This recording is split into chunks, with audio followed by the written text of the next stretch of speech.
Halo teman-teman semuanya, kita lanjut lagi ya. Tadi saya udah buat video tentang cara ngirim email sambil saya minum kopi, taunya maksudnya tadi habis itu mau istirahat, mau tidur, ternyata malah mata saya makin seger.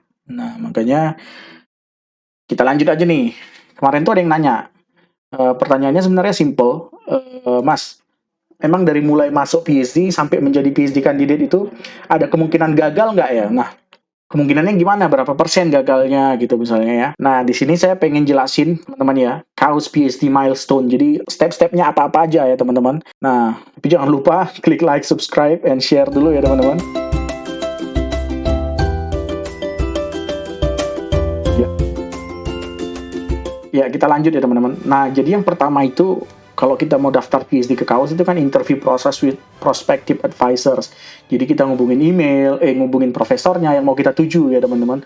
Kemudian nanti kalau dia tertarik, ini ilmu paling penting nih ya. Ini step paling penting itu membuat dia tertarik. Makanya nulis emailnya harus benar-benar, harus yang bagus gitu ya. Nah, pengen tahu cara nulis emailnya, cek di link di mana lah inilah pokoknya ya.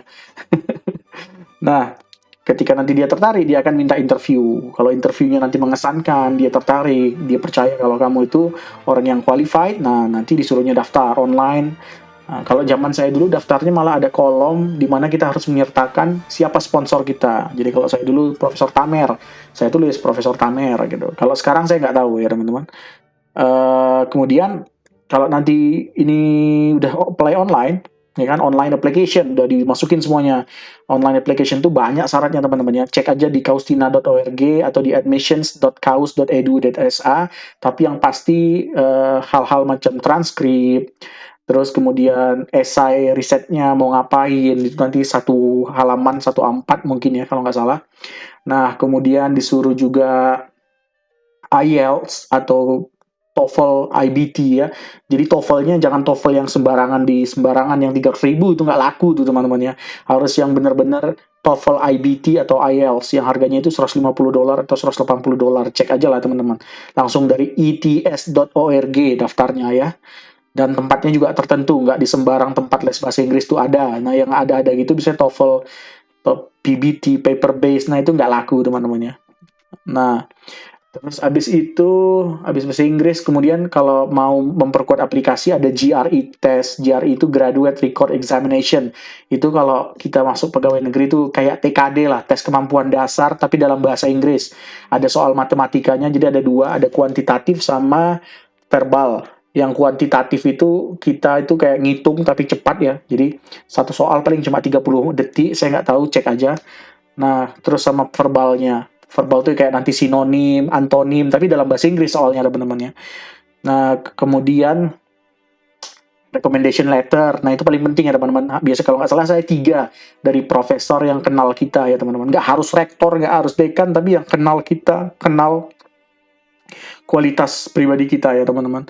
Nah nanti langsung cek aja lah ya ke kaustina.org atau admission. Kemudian nanti kalau teman-teman udah cocok nih di interview sama Kaus admissions team ya. Jadi Kaus admission team ini tim yang untuk menyaring-nyaring berkas teman-teman. Nah ini biasanya formalitas ya. Secara umum ini formalitas, cuma apa nyebutnya? Proper apa? Fit fit for proper test gitu-gitu lah. Apa sih saya nyebut lupa namanya. Proper test lah ya, fit and proper test. Jadi itu kayak kita ditanya, ngapain kamu masuk Kaus, kok milihnya Kaus. Nah itu jawabnya nanti yang bagus ya teman-teman, jangan dibilang oh aku mau umroh, aku mau haji ya. Walaupun itu mungkin niat teman dalam hati, tapi kan ini settingnya sekarang setting profesional, setting edukasi akademik ya. Jadi jawabnya itu ya sesuai lah ya. Misalnya kayak oh, aku udah tahu mengerjakan riset ini selama bertahun-tahun dan aku tahu profesor yang terkenal itu profesor ini dan beliau ternyata ada di Kaus. Jadinya saya pengen daftar ke sana gitu, salah satu contohnya. Yang kedua kalau saya dulu, oh Kaus itu kampus baru dengan sumber dana yang banyak, they have a lot of money and they have a lot of high end technologies, high end research facilities katanya. Jadi dengan adanya supporting facilities gitu, saya yakin PhD saya itu akan lebih smooth gitu ya. Kita membanggakan fasilitas Kaus di jawaban itu. Terus kemudian facultiesnya, dosen-dosennya internationally renowned, jadi terkenal dalam landscape internasional gitu ya. Jadi kita dibimbing sama orang-orang yang bagus. I think they are the most important ingredients in doing excellent research gitu ya. Jadi mereka itu bumbu utama dalam riset ya. Pertama dosennya mantap, yang kedua alatnya ada. Ya, banyak di Indonesia kan dosennya pinter-pinter lah, orang Indonesia banyak yang pinter loh teman-teman, jangan salah. Tapi dana riset kita kurang, mau beli apa-apa salah, mau beli alat eksperimen nggak ada uangnya, ya mesinnya harus dirakit sendiri, belum tentu terverifikasi, banyaklah halangannya ya teman-teman. Kalau di sana kan semua lengkap. Nah, jadi jawab yang sesuai akademik konteks ya teman-teman, jangan yang kayak, oh saya pengen bawa orang tua saya haji, saya pengen umroh cepat gitu ya, walaupun memang mungkin itu benar dari dalam hati, tapi ya jangan itu juga diungkapkan gitu. Nah, terus kalau nggak salah dulu saya itu ditanya, ini kan kaus di Middle East, dekat Mekah dan Madinah. Orang tua kamu pernah nggak haji? Oh pernah, orang tua saya pernah haji, saya bilang gitu. Terus saya tanya, kamu masalah nggak nanti tinggal di di Arab Saudi? Kan nanti budayanya beda dengan ini kamu. Nah, kalau saya dulu jawabannya, oh enggak, saya dari Indonesia. We are the largest Muslim country in the world, and Saudi is also a Muslim country, kebilangannya. Bahkan saya udah pernah S2 di Korea, mereka nggak Muslim country, tapi saya oke-oke aja tuh. Nah, saya jawabnya gitu dulu, teman-teman. Saya masih ingat. Dan ya cuma formalitas lah, teman-teman ya. Nah, kemudian nanti setelah kita diterima, kita di-interview, kemudian dinyatakan diterima, kita dikirim letter of acceptance. Kamu diterima di kaus, congratulations from a very very tight pool gitu ya. Jadi dipilih dari kelompok orang-orang yang bagus-bagus banget, Anda terpilih katanya ya. Beasiswanya segini, nanti disuruh kita ngurus visa segalanya. Nih proses visa ini, apalagi untuk orang Indonesia teman-teman, yang salah satu paling sulit lah menurut saya. Nanti banyak peraturan yang menurut saya nggak masuk akal, harus minta jadi yang agak-agak aneh, itu dari pihak kedutaan Saudi yang di Jakarta, kadang meribet-ribetkan lah. Jadi kayak ijazah S2 saya, karena saya lulus S2 harus dicap oleh kedutaan Korea Selatan. Ya itu kan meribet-ribetkan diri ya. Kita kan sekarang landscape internasional, harusnya percaya aja, kayak cek online kan bisa kan data kita di mana gitu. Ini harus dari Depdikbud, Ais, banyak banget lah teman-teman. Diktibah. Ini visa proses ini saya dulu tuh makan waktu 1 bulan, sampai saya itu telat. Jadi kuliah pertama itu tanggal 1 Februari, saya tuh baru nyampe tanggal 1 Februari siang di Saudi. Karena visa saya nggak keluar-keluar, karena banyak syarat-syarat yang super gila lah menurut saya. Nyusahin memang ini kedutaan Saudi yang di Indonesia ya, mesti ini banget lah, bahlul kalau menurut saya, maaf nih ya Saudi.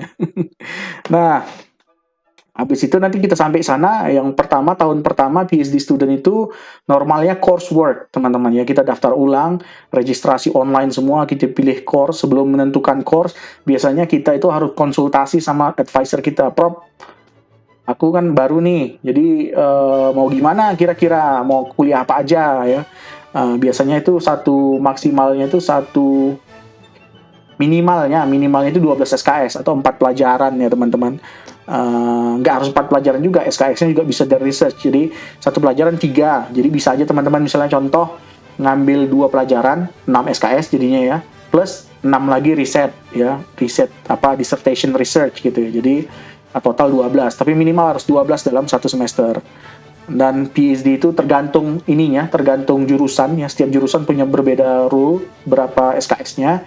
Tapi kalau di saya dulu mechanical engineering, rule kuliahnya itu harus 2 dari departemen teknik mesin ya.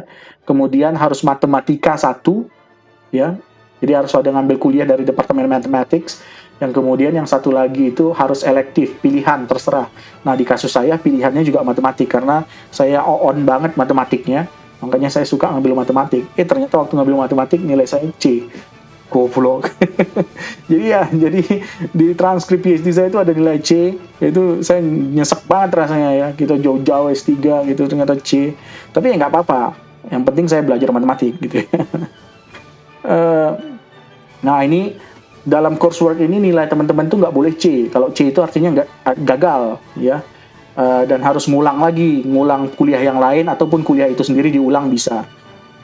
Nah, yang selanjutnya juga IPK kalau bisa harus di atas 3. Kalau di bawah 3, itu nanti teman-teman dapat probation, masa masa percobaan. Kalau nanti setelah probation nggak bisa juga improve, kualitas performanya tetap di bawah 3, itu bisa di DO. Saya punya teman dulu, adik kelas saya juga yang pernah ngeluh nilainya rendah gitu ya. Tapi sampai sekarang nggak DO kok, masih bisa lulus. Lulus BSD malah. Nah, habis coursework itu requirement-nya cuma 4 kuliah ya kalau PhD. Selanjutnya itu apa ya? Qualifying exam. Nah, qualifying exam ini yang paling sulit teman-teman ya. Jadi nanti kita dikasih kayak silabus dan beda departemen beda peraturan. Ada departemen kayak misalnya saya jelasin dulu deh ya di kaus tuh gimana ininya. Jadi bagi teman-teman yang nggak tahu, ini belum saya jelasin tadi. Kaus itu bukan kampus sembarangan ya teman-teman, bukan kampus sembarang kampus. Kaus itu fakultinya mantep-mantep banget ya. Jadi kalau teman-teman lihat di top universities ini kerekam nggak? Ya, kerekam. Nah, top universities ini di tahun 2020, kalau overall score, kampus paling bagus di dunia itu MIT. Nomor kedua Stanford. Ini overall score teman-teman ya. Jadi ada citation for faculty. Citation for faculty itu berapa kali dosennya itu di citation, dijadikan referensi di makalah internasional. Semakin banyak mereka dijadikan citation, artinya kerjaan profesor-profesor di fakultas di kampus itu atau dosen-dosen di kampus itu makin bagus, makin berkualitas. Makanya dia dikomentari orang, dijadikan rujukan. Nah, terus ada international student. Ini jumlah studentnya makin banyak yang internasional, ini dapat poin juga. International faculty, kalau dosennya banyak dosen asing, poinnya tinggi. Jadi ini dijumlahin semua teman-teman ya. Ini kalau nggak salah ada lagi apa saya lupa nih teman-teman. Faculty student. Jadi ini rasio antara fakulti dengan student. Jadi kalau dosennya ada 10, terus mahasiswanya ada 10.000, artinya satu dosen ngendel 1.000 mahasiswa, itu jelek tuh skornya. Yang bagus tuh yang misalnya kayak satu dosen itu 20 murid. Nah, itu kan proporsional teman-teman. Jadi tergantung jumlah itunya juga skornya beda. Nah, ini kalau di overall, nah sih tadi ini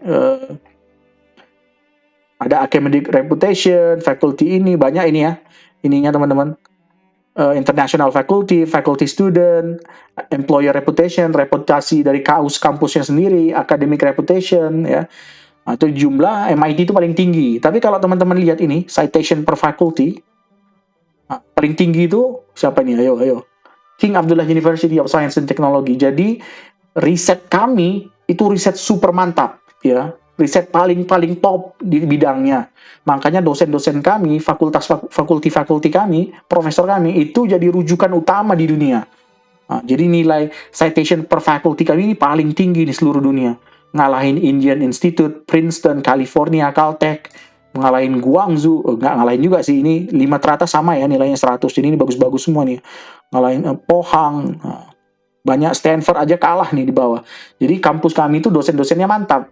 Paper-paper yang diproduksi oleh dosen kami itu bukan paper-paper sampah, tapi yang banyak jadi rujukan. Nah, itu mantap kan teman-teman.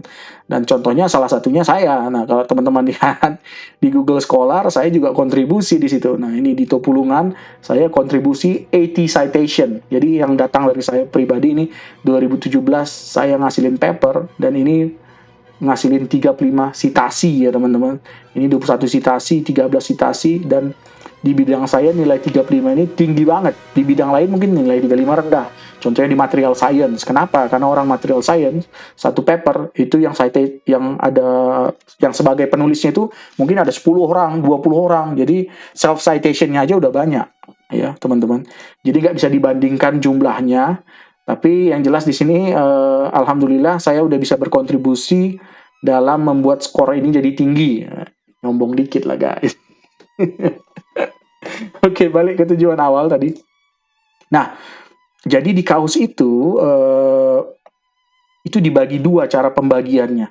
Ada dari academic division, risetnya, ada melalui center, research center. Jadi kalau di Indonesia kan kita itu cuma punya contohnya departemen, Fakultas Teknik Mesin, di bawahnya ada teknik mesin, teknik penerbangan, teknik material, nanti ada lab mesin ya di bawah teknik mesin, lab pesawat di bawah teknik penerbangan. Nah, di KAUS ada juga yang begitu. Nah, yang kayak gini, Research Academic Division di bawahnya itu ada 3 jurusan.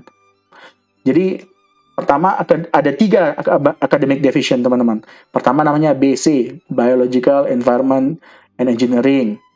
Terus ada komputer, elektrika, ini CMC, ada PSE. Jadi ini kayak istilahnya bukan fakultas juga ya, kayak fakultas lah. Ada 3 fakultas utama teman-teman. Nah, dan setiap fakultas utama itu ini dia. Kalau BC, ini CMC, ini PSE, dan setiap fakultas utamanya itu terbagi lagi dari jurusan-jurusan kecil, bioscience, bioengineering, environmental. Kalau physical science ini ada applied physics, chemical engineering, chemical science, ada mechanical tempat saya. Nah, di bawah mechanical ini ada banyak profesor lagi ya, teman-teman. Kalau diklik misalnya ini ya, mechanical engineering. Teman-teman bisa lihat ini mana sih mechanical engineering explore program gitu ya. Kalau kita explore program itu banyak profesor dan setiap profesor punya lab. Laboratoriumnya itu di bawah departemen si mechanical engineering tadi. Jadi ada lab yang di bawah departemen. Nah, itu yang biasanya kayak di Indonesia kan gitu kan ya, ada lab gambar mesin di bawah departemen teknik mesin. Nah, di KAUS ada satu lagi yang namanya Research Center. Research Center ini biasanya multidisiplin, biasanya dia based on product, oriented product. Jadi kayak misalnya ada orang yang pengen ngembangin produk membrane and porous material, ada center namanya Advanced Membrane and Porous Material. Nanti dosen-dosennya bukan dosen mesin, tapi semua ada dosen mesin mungkin, ada dosen dari environmental science, ada dosen dari chemistry, biology, pokoknya mereka itu berusaha sinergi untuk menghasilkan produk yang berhubungan dengan membran dan poros material. Ada yang misalnya tentang Petroleum Engineering and Research Center ya. Isinya ada orang applied mathematics yang tentang modeling. Ada orang yang tentang geophysics, ada yang perminyakan ya, petroleumnya sendiri. Contoh atau misalnya Clean Combustion Research Center. Ini tentang research center tentang clean combustion, pembakaran mesin ya, mesin bakar. Nah, ini dosennya bukan mesti dari teknik mesin, ada bisa dari orang aerospace yang mempelajari tentang dinamika pergerakan aliran flames di dalam ruang bakar, ada orang dari chemistry yang mempelajari reaksi kimia dalam proses pembakaran itu. Jadi ini mixture ya teman-teman. Jadi ini multidisiplin. Nah, di Indonesia ini jarang banget yang kayak gini ada, setahu saya. Bahkan di kampus saya misalnya kayak di ITB ini belum ada, atau mungkin ada baru-baru ada. Mudah-mudahan ke depan makin semarak lagi nih ya. Nah, misalnya contohnya ada Water Desalination Center. Saudi itu kan di gurun, jadi air tawarnya susah, jadi dari laut disaring. Jadi mereka punya center khusus untuk riset tentang desalinasi, penyaringan air garam menjadi air yang bisa diminum. Ya teman-teman, nah dosennya juga banyak, bukan dari dosen environmental doang, bisa orang biologi, gimana supaya desalinasinya mungkin nggak bervirus, apalah segalanya. Jadi ini pokoknya product oriented, mau tentang solar center, ini tentang solar center, katalis. Ini kalau mau extreme computing, ini ada orang dari computer science, electrical engineer, applied mathematics, dan di sini semua ini, nah, gitu. Jadi ini multidisiplin ya teman-teman risetnya. Nah, beda sama yang tadi kalau misalnya di bawah mechanical engineering, terus di bawahnya ada lab, katakan lab komposit. Nah, itu orangnya bisa generally speaking, biasanya mayoritas satu disiplin ilmu, orang-orang teknik mesin. Walaupun pada kenyataannya si profesor yang memimpin lab yang ada di bawah teknik mesin itu, contohnya lab komposit tadi ya, bisa aja kalau dia mau ngambil murid dari teknik kimia, teknik material, itu bisa aja, dan kenyataannya memang banyak yang begitu teman-teman. Tapi dari sisi struktur organisasi, si profesor itu bertanggung jawab atas labnya dan melapor ke kepala departemen. Nah, sedangkan si orang center ini mereka nggak ngelapor ke dean ya, dean itu dekan nggak, mereka punya namanya center direktur center ya. Jadi kalau kita buka ini ya, contohnya mana ya, kita buka clean combustion lah.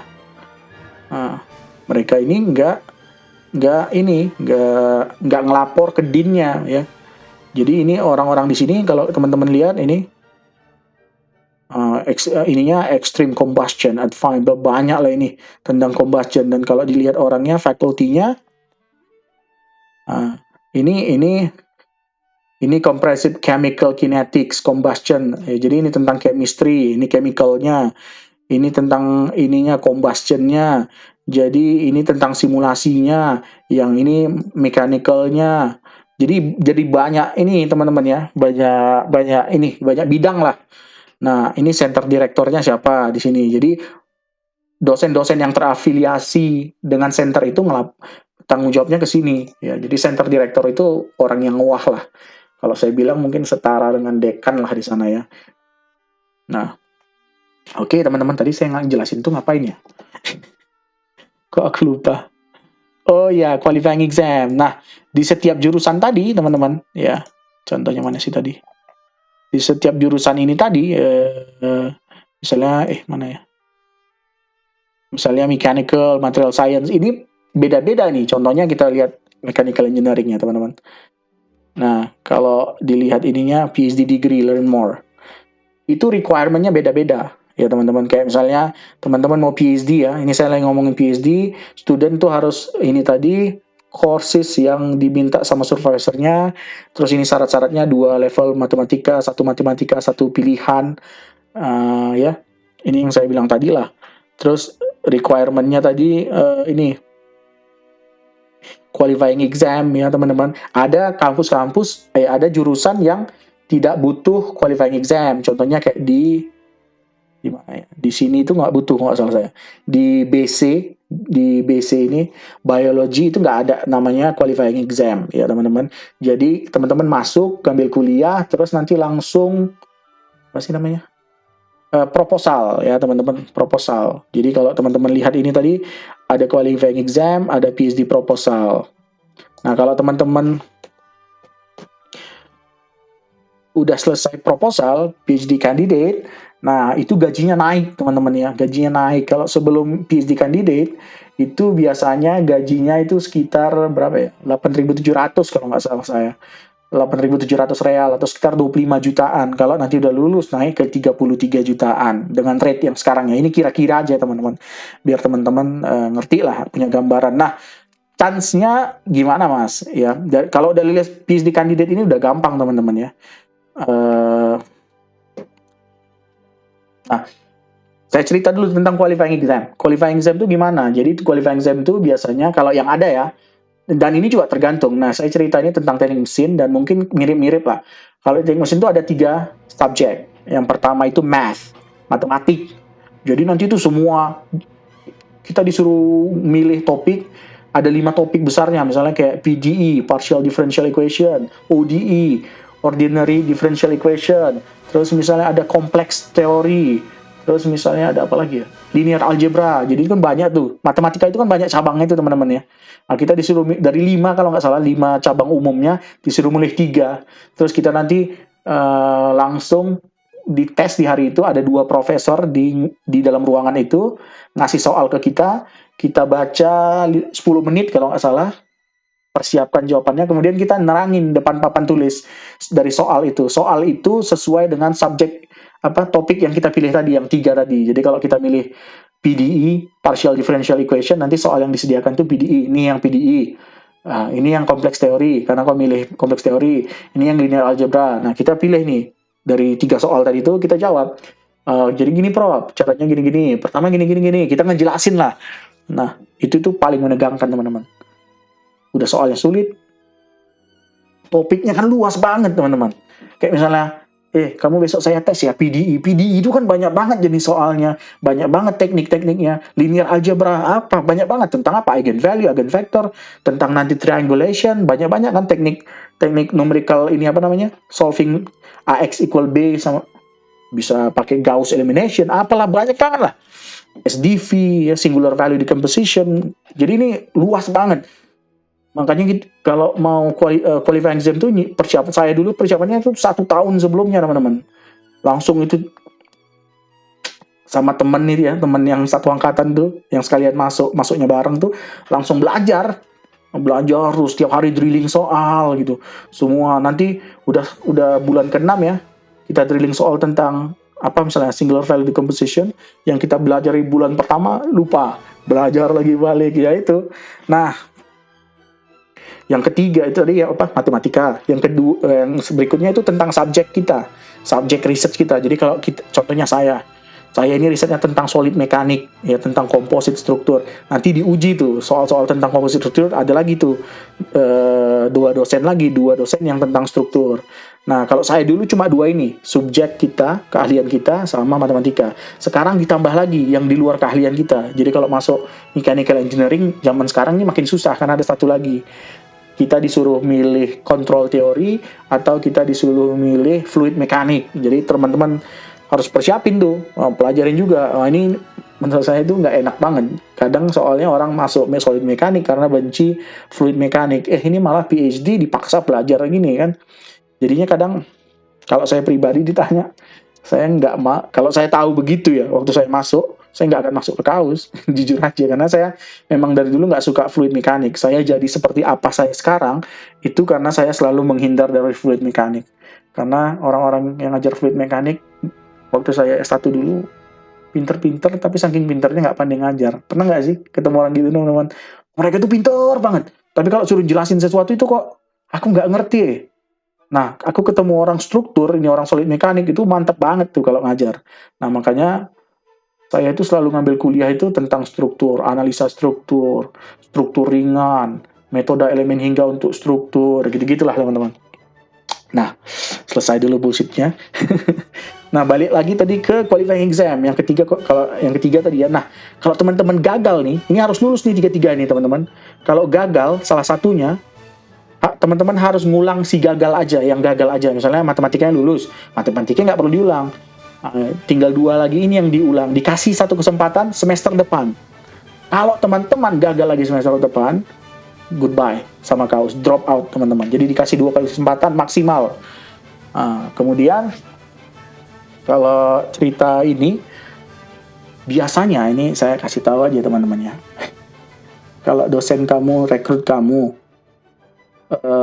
terus waktu rekrut ternyata kamu itu bahasa Inggrisnya nggak bagus, atau katakan risetnya itu nggak lancar, atau komunikasi dengan profesor tuh terganggu, nggak cocok lah gitu ya. Katakan misalnya saya punya pengalaman ada teman Cina yang bahasa Inggrisnya itu, ya orang Cina itu jago nulis ya teman-teman. Bahasa Inggris kalau ngerjain soal tuh bagus, tapi ketika ngomong itu susah. Nah, kalau profesor kamu itu nggak bisa komunikasi dengan mahasiswa, PhD itu kan it's like a training, it's a marathon, ya. Jadi kamu itu dilatih sama profesor kamu. Jadi kalau nggak bisa komunikasi gimana mau latihannya gitu. Nah, jadi salah satu cara untuk meng-kick out orang ini biasanya itu saringannya di qualifying exam. Nah, jadi kalau kamu nggak lulus, itu kamu habis pasti. Nggak mungkin istilahnya oke, nggak apa-apa lah dia nggak lulus, sama saya aja. Nah, kalau kamu pinter banget, risetnya enak, komunikasinya, di kasus itu mungkin profesor kamu bisa nego, ya. Jadi udah dua kali gagal, pertama gagal, kedua gagal, kan tadi ada tiga, ternyata ada satu dia yang gagal terus. Itu di kasus itu mungkin you can still negotiate ya. Mereka itu masih bisa negosiasi lah. Udahlah nggak apa-apa, nggak penting. Apalagi yang gagalnya ini bukan bidang riset dia. Matematikanya lulus, bidang riset dia lulus. Yang satu lagi yang dia nggak lulus, nah itu masih bisa dinego kalau profesornya suka kamu. Tapi kalau memang komunikasinya nggak lancar dari awal, this is a good time to kick you out ya. Jadi ini waktu yang paling cocok untuk meng-kick kamu. Nah, habis itu biasanya selagi kalian melakukan ini, kalau coursework, teman-teman kan juga melakukan riset ya. Jadi nggak cuma kuliah doang, tapi habis kuliah itu langsung masuk kantor, ada labnya, ada mejanya. Teman-teman tuh harus datang tiap hari ya teman-teman, Senin sampai Jumat. Kalau di sana kuliahnya itu Minggu sampai Kamis ya teman-teman, Jumat Sabtu libur. Nah, biasanya kan riset. Nah, kalau riset itu yang paling susah itu menentukan riset direction, mau ngerjain apa nanti PhD ini. Nah, itu harus banyak paper. Dan itu salah satu challenge yang tantangan terberat. Dulu mentor saya sering bilang sama saya, kalau kita baru datang S3 itu kan kita tuh semangat banget ya. Kita baru lulus master, mau mulai PhD, I will be a doctor in 5 years, in 4 years gitu ya. Dengan semangat yang membara-bara, terus dikasih bahan bacaan yang banyak banget ya. Jadi itu kayak yang kita mempelajari semuanya itu tuh apa ya? Kalau mentor saya bilang, Dito, jangan jangan takut. Awal PhD itu it's like drinking from the water hose katanya. Jadi kayak apa hose itu apa sih namanya? Selang pemadam kebakaran itu teman-teman. Ya kita itu haus karena pengen pengen ilmu pengetahuan, tapi cara ngasihnya itu dari water hose karena memang terlalu banyak pengetahuan yang harus diserap dalam waktu yang singkat. Jadi kayak kita menggap gitu kan di awal gitu. Jadi ya itu cara mentor saya dulu ya. Mentor saya namanya Dr. Arif Yudanto. Itu memang Mas Arif ini mantep banget dulu, sabar banget nge-treat saya, ngebimbing saya, terutama dalam bidang yang begini gini ya, cara menghandle research gitu ya, bukan bukan ke technical detail, tapi lebih ke how to be a good PhD student, ya, systematical thinking, ya, itu penting banget. Thank you Mas Arif. Ya jadi itu tadi kita harus menentukan research direction ya teman-teman. Mau kemana nih, mau ngerjain paper apa aja nanti selama S3. Nah itu di tahun pertama, itu tuh tahun-tahun terberat teman-teman. Karena teman-teman harus baca banyak paper yang mungkin baru bagi bidang teman, dan kemudian harus menentukan apa yang jadi boundary-nya. Jadi kan S3 itu pengen yang novel, yang baru. Untuk mengetahui yang baru, kita harus tahu dulu apa yang nggak baru. Kita harus bisa mengidentifikasi, oh ini udah dikerjakan, ini udah dikerjakan, ini yang dikerjakan.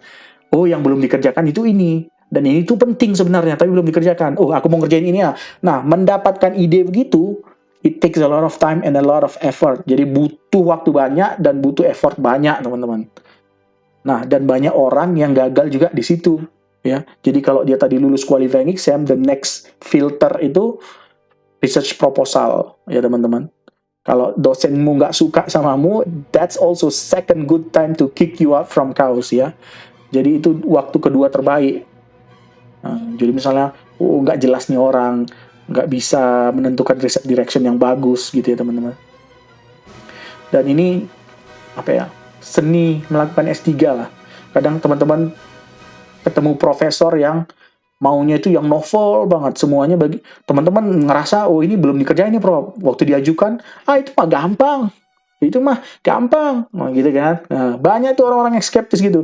Nah, disitulah seninya gimana kita dikomunikasi. Kadang kita harus juga kekeh, enggak gampang, ini susah, ini keterbaruan, barunya gini. Kalau kita bisa gini, nanti ini begini. Ya.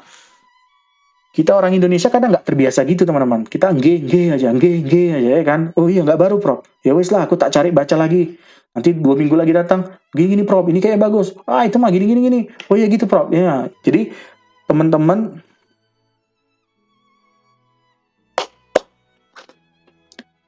Nah, jadi teman-teman tuh memang harus ini ya, apa namanya?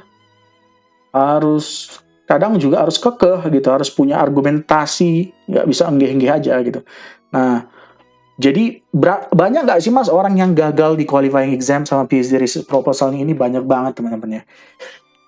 Nah, alhamdulillah. Nah, ini banyak banget ya teman-teman. Bangetnya ya, kalau mungkin dari 100 ya nggak 50 juga. Tapi ya tidak jarang juga melihat orang tiba-tiba hilang gitu loh. Contohnya saya juga baru punya temen 2 hari lalu, saya lihat loh kok ini orang udah nggak jadi PhD student. Harusnya dia masih jadi PhD student, kok ini udah jadi alumni.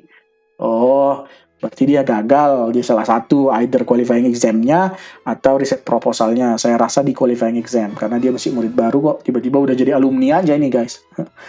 Nah, tapi kalau teman-teman persiapkan dengan baik qualifying exam-nya, kemudian rajin ke kantor, baca paper rajin ya, dan memang itu risetnya teman. Nah, jadi jangan salah teman-teman.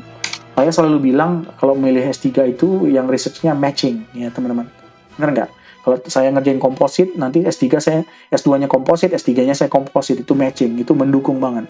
Tapi memang kadang di kaus ini ada dosen-dosen agak-agak nyeleneh sedikit teman-teman, ada gilanya dikit lah. Karena nggak tahu aja, kadang dia dosen mechanical engineering tapi yang dipilihnya orang material science, terus nanti dikasih project tentang mechanical engineering yang banyak mechanicsnya. Orang-orang itu padahal nggak pernah ngambil kuliah mekanik dia satunya tuh, kalau kuliah pun kuliah dasar ya. Nah, jadi orang itu kan jadi tersiksa harus belajar lagi sendiri bla bla bla bla. Nah, di kasus kayak gini tuh kan jadi ribet ya. Nah, tapi ya memang kadang ada dosen yang suka ngeribetkan diri sendiri memang.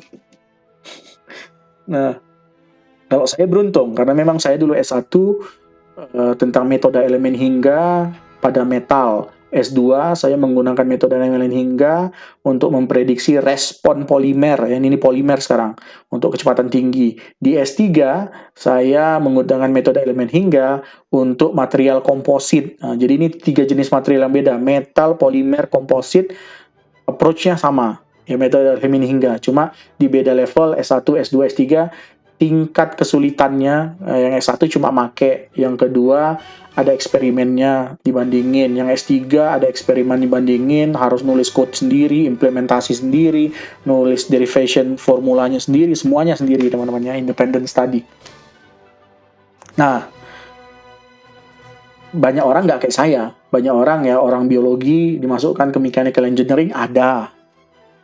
Misalnya dia mempelajari bio-inspired composite materials ya.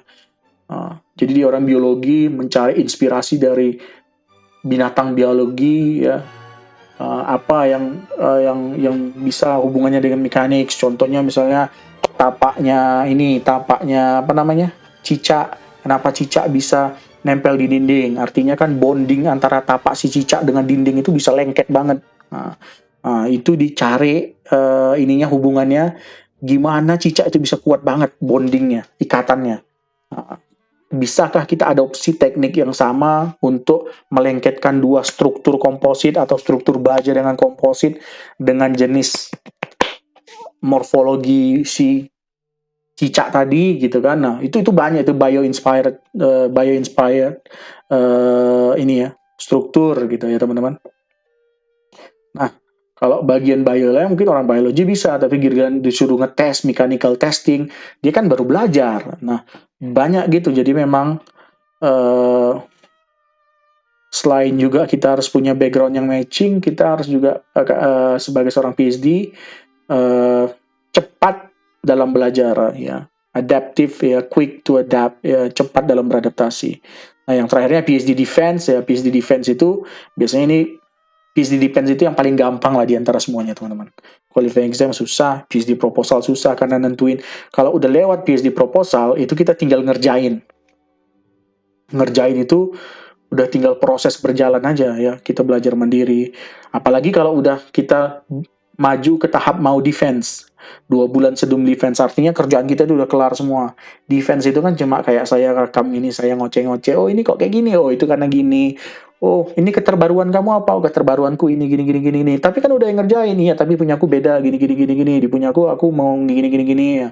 Nah itu cuma ya, kalau menurut saya PhD defense itu adalah tahapan yang paling gampang selama PhD, karena intinya kita udah menjalani 5 tahun riset ini, kita itu expertnya teman-teman. Terus kita diuji oleh profesor-profesor yang mungkin cuma tahu dasarnya doang, nggak ahli banget gitu ya. Karena mereka juga nggak seahli kamu lah, kamu udah ngerjain 5 tahun riset kamu, pasti kamu lebih ahli gitu. Jadi kalau benar-benar dilakukan dengan sungguh-sungguh S3-nya, disertasinya, yang lainnya itu gampang teman-teman. Defense itu yang gampang ya. Jadi mungkin udah cukup menjawab teman-teman ya, sedikit penjelasan tentang step-step di kaus, dari mulai interview buat visa, kemudian coursework-nya, mungkin bisa dicek ya, di tiap program beda-beda, kayak saya tadi, misalnya ini ya tadi ya, mechanical engineering, mana tadi?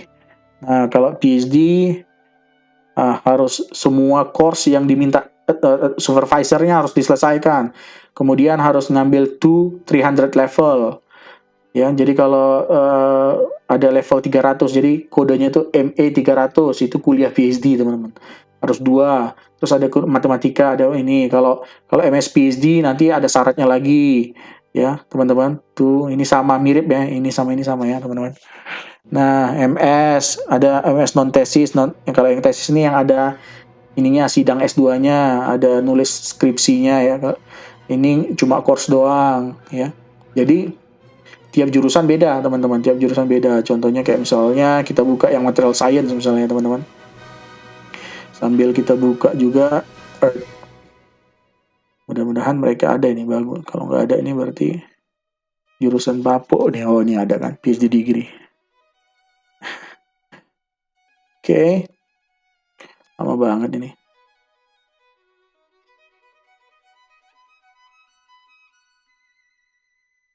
Ini mudah-mudah banget teman-teman dosen di sana. Dan orang asing semua ya. Mungkin orang Arabnya orang Saudinya cuma ada dikit. Nah, PhD degree itu nggak ada ininya. Nah, harus pertama nyari advisor, selesai coursework, qualifying exam, kan sama kan seperti yang saya jelasin tadi. Ininya mana ya?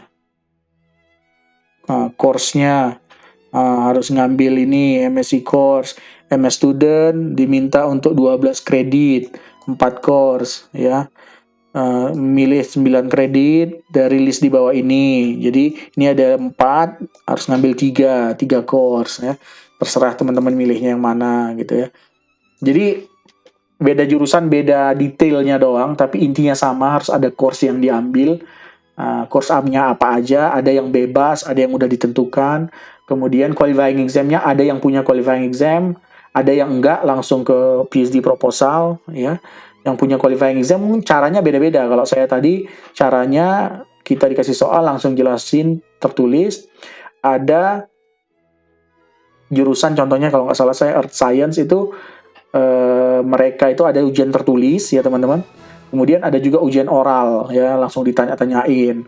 Nah, ada itu kayak misalnya di CMC ya, di Computer Mathematics gitu, Mathematical Science, itu mereka punya kuliah wajib yang kayak saya tadi, misalnya level 300, misalnya contohnya ya, numerical ini probabilistic and random process gitu ya kuliahnya, kuliah mathematics. Nah, ujian akhirnya itu sama dengan ujian kualifikasi. Jadi kalau lulus di ujian akhir, nggak perlu lagi ujian kualifikasi.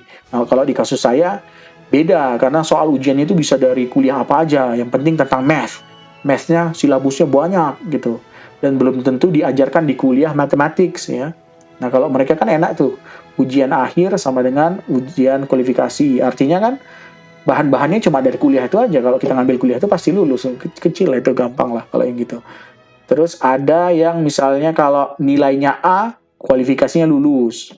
Kalau nilainya nggak A, artinya harus ngambil kualifikasi lagi terpisah gitu. Jadi cuma varian-variannya aja beda, tergantung jurusan. Teman-teman cek aja langsung untuk setiap jurusan, caranya seperti tadi ya, ini banyak chemical science ya. Nah, biasanya qualifying exam itu harus diambil 1 tahun setelah teman-teman masuk ya teman-teman. Jadi masuk PhD misalnya bulan 1, nanti bulan 1 tahun depan harus ngambil ujian. Nah, dan itu harus lulus. Kalau nggak lulus, nanti yang gagalnya diulang 6 bulan berikutnya ya teman-teman. Nah, kalau gagal di drop out, kalau lulus lanjut. Nanti ujian proposalnya paling lama harus 1 tahun setelah dinyatakan lulus kualifikasi. Jadi kalau lulus kualifikasinya bulan 1, misalnya 2020 Januari mulai, 2021 Januari lulus kualifikasi. Nanti paling lambat 2022 Januari harus sudah selesai itu ujian proposalnya. Dan di beberapa fakultas, di beberapa jurusan juga ada yang lebih fleksibel. Udah 4 tahun nggak proposal ada. Jadi memang banyak variannya tergantung jurusan juga teman-teman ya. Paling itu aja dari saya teman-teman kali ini. Semoga videonya bermanfaat. Jangan lupa klik like, subscribe, share, komen. Saya kalau lagi susah tidur gini seneng banget kayaknya ngobrol, upload ke YouTube ya apa ya, daripada saya ngeliatin apa Instagram, ngeliat cewek TikTokan gitu. Capek juga.